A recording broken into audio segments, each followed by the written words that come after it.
దేశ ప్రజల ప్రయోజనాలను తాకట్టు పెట్టి మోడీ అమెరికాకి మనల్ని ఈ ఆత్మగౌరవాన్ని తాకట్టు పెట్టి వచ్చాడు. ఆయన సాధించింది ఏమీ లేదు. F-35 విమానాలు సంవత్సరం క్రితం మస్క్ ఎగతాళి చేశాడు. F-35 విమానాలు దేనికి పనికి వస్తాయి, అవుట్డేటెడ్ ఇవి, ఇంకా మనుషులు ఆపరేట్ చేసేది ఏమిటి, ఇప్పుడు ఈ సెన్సార్ తోటి మనం రిమోట్ కంట్రోల్ తోటి ఆపరేట్ చేసేటువంటి విమానాలు వస్తే ఇంకా ఈ మనుషులతో ఆపరేట్ చేసే విమానాలు ఏమిటని ఎగతాళి చేశాడు ట్రంప్ సంవత్సరం క్రితం. ఆ విమానాలే మనకు అంటగట్టారు. ఇప్పుడు అవుట్డేటెడ్ విమానాలని, F-35 విమానాలని మనకి ఇప్పుడు అంటగట్టారు. దానికి వీళ్ళు దేశంతో టామ్ వేసుకుంటున్నారు. సిగ్గుపడాలా అద్దా? అందుకని ఈ రకంగా ఆత్మగౌరవాన్ని తాకట్టు పెట్టి మన ప్రయోజనాలను ఎక్కడ వదులుకోవటం అనేది అమెరికాకు ముందు మోకాళ్ళ ముందు పెట్టడం, ట్రంప్కి లొంగిపోవటం తప్ప ఇంకోటి కాదు. మనకు చౌకగా ఆయిల్ వస్తుంది, గ్యాస్ వస్తుంది. ఆ చౌక గ్యాస్ వస్తే మనకు పవర్ ఇంకా చౌకగా అవుద్ది. ఆయిల్ గ్యాస్ వస్తే పవర్ కూడా రేటు తగ్గిపోద్ది. అందుకని ఈరోజు మొత్తం ఈ కార్పొరేట్ కంపెనీలకి, విదేశీ పెట్టుబడుల పేరుతో బహుళజాతి కంపెనీలకి, అమెరికాకి లొంగిపోయి ప్రజల మీద భారాలు వేయటం అనేది ఎటువంటి పరిస్థితుల్లో సమ్మతం కాదు. అందుకని ఈ సెకీతో జరిగిన అదానీ ఒప్పందాలు, విద్యుత్ ఒప్పందాలన్నీ రద్దు చేయాలి. రైతులతో ఇప్పుడు జరుగుతున్నటువంటి ఒప్పందాలు రాష్ట్ర ప్రభుత్వం వెంటనే జోక్యం చేసుకొని అగ్రిమెంట్లు జరగకుండా ఆపాలి. రైతులకు నెలకి 30,000 మినిమం, కనీసం 30,000 ఇవ్వాలి. రైతులు భూములకి గ్యారెంటీ ఇవ్వాలి. దీని ప్రకారం రైతు భూములకు గ్యారెంటీ లేదు. రైతులు భూములు కోల్పోతారు. దీని ప్రకారం భూముల మీద హక్కు కోల్పోతారు. కంపెనీ దయాదాక్షిణాల మీద భూములు కొనకుండానే భూమి మీద యాజమాన్యం వచ్చేస్తుంది కంపెనీలకి. ఎక్కడా లేదు ఇది. కేవలం మన కౌలు చేసే రైతులకి యాజమాన్య హక్కులు పోతాయని రాష్ట్ర ప్రభుత్వం కౌలు చట్టాన్ని 11 నెలలకు కుదించింది. మామూలు రైతు, ఒక పేద రైతు, ఒక బక్క చిక్కన రైతు కౌలు చేస్తానంటే ఆ కౌలు రైతులు యజమానికి భూమి మీద హక్కు పోద్దని వాళ్ళు భయం వ్యక్తం చేస్తే 12 నెలల బదులు అగ్రిమెంట్ని 11 నెలలకు కుదించి చట్టం చేసింది కదా రాష్ట్ర ప్రభుత్వం. ఈ ప్రభుత్వం దాన్ని ఇంతవరకు మార్చలే. కానీ వీళ్ళకి మాత్రం ఏకంగా 30 సంవత్సరాలు లీజుకి ఇస్తారు రైతులు. మరి ఎంత సాధ్యం ఇది?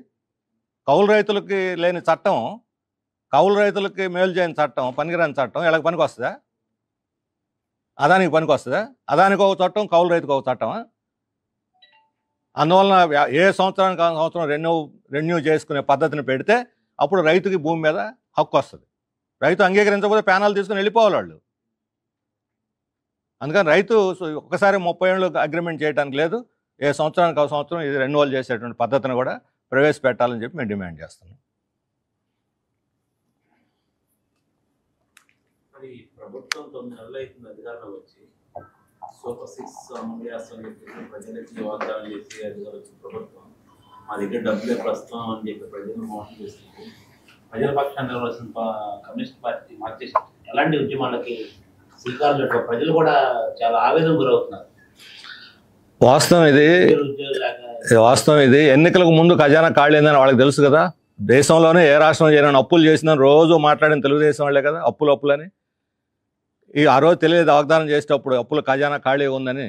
ఈరోజు ప్రభుత్వ అప్పులు కాదు ప్రధానం, అన్ని ప్రభుత్వాలు అప్పుల్లో ఉన్నాయి. అమెరికాతో సహా ఇండియా గవర్నమెంట్ అందరూ అప్పుల్లోనే ఉన్నారు. ప్రభుత్వ అప్పుల్ని నోట్లు ముద్రించి తీర్చుకుంటారు. అసలు అప్పు ఉంది ప్రజలకి 1,20,000 ఒక్కొక్కళ్ళు. సాధారణ ప్రజలు 80% కుటుంబాలు, 180% కుటుంబాలు ఈరోజు అప్పుల్లో మునిగి ఉన్నాయి. మరి ప్రజల అప్పులు ఎవరు తీరుస్తారు? నువ్వు అప్పుల్లో ఉన్న ప్రజల మీద భారం వేస్తే అప్పుల్లో ఉన్న ప్రజలు ఏం చేయాలి?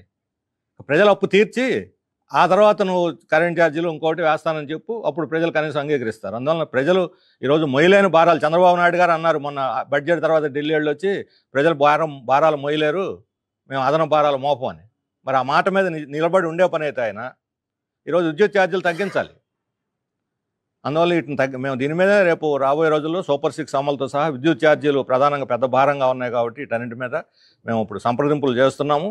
మార్చిలో దీని కార్యాచరణ ప్రకటిస్తాం. బడ్జెట్లో రేపు ఏమి ఇస్తాడు, 28వ తేదీ బడ్జెట్ పెట్టబోతున్నాడు. ఆ బడ్జెట్లో ప్రజలకు ఏం రాయితీలు ఇస్తాడు, ఎలా చూస్తారు, భారాలు వేస్తారు అని చూసి మేము 28 తర్వాత 1వ తేదీ మా రాష్ట్ర కమిటీ సమావేశం ఉంది, దాంట్లో ఖచ్చితంగా కార్యాచరణ రూపొందిస్తాం.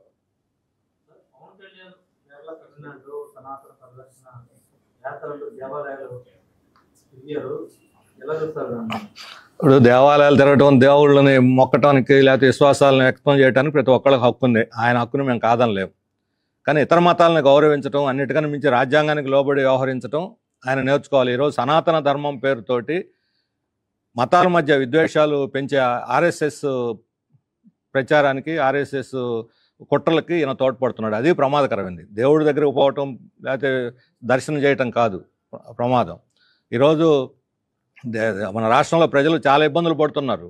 ఈ ప్రమాదాలు జరిగేటువంటి ఈ ప్రాంతాలను ఆయన ఎక్కడ సందర్శించడం లేదు, ప్రజలను పలకరించడం లేదు. ప్రజలే నా దేవుళ్ళు అని ఎన్టీ రామారావు అన్నాడు ఆ రోజు. మరి ప్రజలే దేవుళ్ళు అన్న సూత్రం తెలుగుదేశం ఈరోజు అధికారంలో ఉంది. మరి ఆ దేవుళ్ళను మర్చిపోయి ఈ దేవుళ్ళని ఆయన కోసం, ఆయన పదవుల కోసం మొక్కుకోవచ్చు, దానికేం అభ్యంతరం లేదు. కానీ ప్రజలు మర్చిపోవద్దు, ప్రజల్ని బలి చేయొద్దు అని చెప్పి మాత్రం కోరుతున్నాం. మతం పేరుతో ప్రజలను బలి చేసే విధానాలు టేకప్ చేయొద్దని చెప్పి. ఇప్పుడు మొన్న అనేక మంది మీద దాడులు జరిగినాయి. రంగరాజన్ లాంటి ఒక గొప్ప పూజారి మీద దాడి జరిగింది. ఊరిని కడి నుంచి ఊరిన పోయి ఆ పలకరించి ఆయన పరామర్శించి రావచ్చుగా. ఆయన దగ్గర పోయి మా పార్టీ పోయి పరామర్శించి వచ్చింది. మరి పవన్ కళ్యాణ్ ఎందుకు వెళ్ళలేదు ఆయన మీద దాడి జరిగితే పరామర్శించడానికి? అందువల్ల మౌలికమైన రాజ్యాంగ లక్ష్యాలకు కట్టుబడి ఉండాలి ఆయన.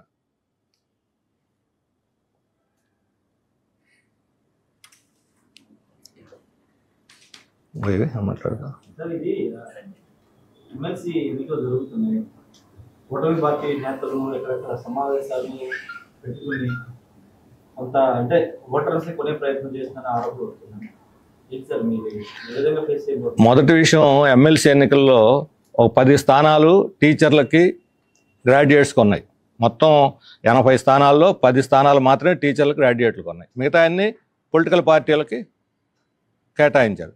ఈ 2 టీచరు గ్రాడ్యుయేటు 10 స్థానాలైనా సరే టీచర్లకి విద్యావంతులకు వదిలేయాలి, రాజకీయ పార్టీలు జోక్యం చేసుకోకూడదు అనేది మా ఉద్దేశం. అందువల్ల మేము పార్టీ ఈ ఎన్నికల్లో మేము పోటీ చేయట్లేదు. డెమోక్రటిక్గా లెఫ్ట్ అభ్యుదయవాదులుగా ఉండే వాళ్ళని బలపరచడం తప్ప మేము పోటీ చేయం. ఇతర పార్టీలు కూడా పోటీకి దక్కకూడదని మా అభిప్రాయం. ఈ అంశాల్లో ఇంతకుముందు ఆ సాంప్రదాయం ఉండేది, ఉపాధ్యాయులకి విద్యావంతులకు వదిలేయాలి వీటిని. ఇప్పుడు నేరుగా తెలుగుదేశం వాళ్ళ రాజకీయ లక్ష్య పదవుల కోసం, పదవి ఆకాంక్ష వాళ్ళని సంతృప్తిపరచడం, రాజకీయ నిరుద్యోగులకి పదవులు ఇవ్వటం కోసం ఈ గ్రాడ్యుయేట్ టీచర్ ఎన్నికల్ని దుర్వినియోగం చేయకూడదు. మీకు వేరే పదవి కావాలని నామినేటెడ్ ఎమ్మెల్సీ పదవులు ఇచ్చుకోండి. అందువల్ల కూటమి నేరుగా అభ్యర్థులను దించడం, ప్రభుత్వ యంత్రాంగాన్ని దుర్వినియోగం చేయటం, డబ్బులు పంచి ప్రలోభ పెట్టడం, దీని ఎట్టి పరిస్థితుల్లో ప్రజాస్వామ్యంలో అనుమతించకూడదు. మేము దానికి వ్యతిరేకంగా ఫైట్ చేస్తాం. ఆ ఎమ్మెల్సీల వల్ల మార్క్సిస్ట్ పార్టీ రాష్ట్రంలో బలపడుతుంది, శాసనమండలిలో గొంతుగా అవుతుంది. కాబట్టి ఆ పీడీ ఎమ్మెల్సీని మొత్తంగా ఎవరెక్కడ గెలవడం ప్రభుత్వం అనేక రకాలుగా ప్రయత్నం చేస్తుంది. దీని ఏ విధంగా వాళ్ళు మార్క్సిస్ట్ పార్టీ ప్రతినిధులు కాదు, విద్యావంతుల, నిరుద్యోగులు, ఉపాధ్యాయుల ప్రతినిధులు. వాళ్ళు నిరంతరం ఫైట్ చేస్తుంది. ఈరోజు శాసనమండలిలో, శాసనసభలో కూడా కార్మికులు, ఉద్యోగులు, టీచర్ల గొంతు వినిపిస్తుందంటే అది పీడీఎఫ్ వాళ్ళ వల్లనే. అందువల్ల వాళ్ళ గొంతు అది, కార్మికులు, ఉద్యోగులు, టీచర్ల గొంతు అది.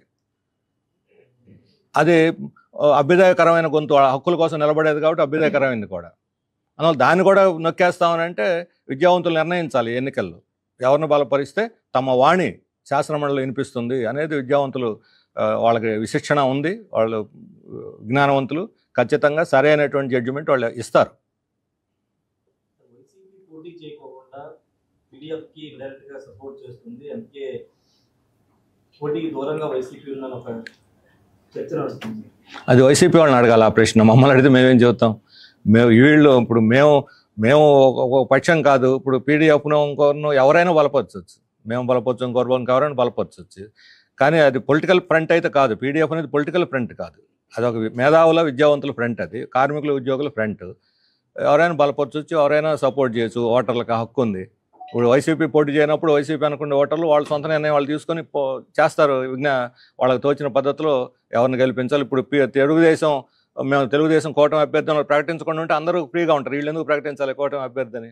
వీళ్ళ కూటమి అభ్యర్థి ప్రకటించినప్పుడు ఇంకో పార్టీ కూడా వాళ్ళకి అవసరమైన నిర్ణయం వాళ్ళు చేసుకుంటారు. అందుకని మేము చెప్పేది అంటే పార్టీలు దూరంగా ఉండటం మంచిది. దీనికి వాళ్ళకి వదిలేయండి, స్వేచ్ఛగా వదిలేయండి ఫీల్డ్ని.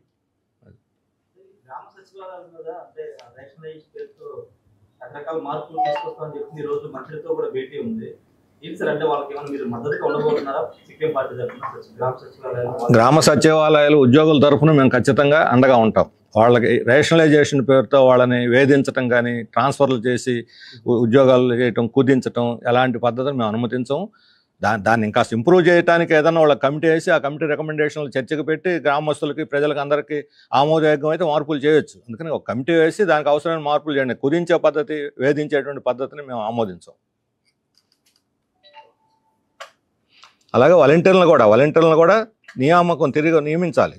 వాలంటీర్లు ఉండటం వల్ల ప్రజలకు కొన్ని సౌకర్యాలు వస్తున్నాయి. ఎన్నికలప్పుడు 10,000 ఇస్తామని, పునరుద్ధరించి 10,000 ఇస్తామని కూడా వాగ్దానం చేశాడు. ఇప్పుడు అతిగతి లేదు, వాళ్ళని గాలికి వదిలేశారు. అందుకని వాలంటీర్లను కూడా పునరుద్ధరించి వాగ్దానం ప్రకారం 10,000 వాళ్ళకి ఇవ్వాలి. Okay, thank you.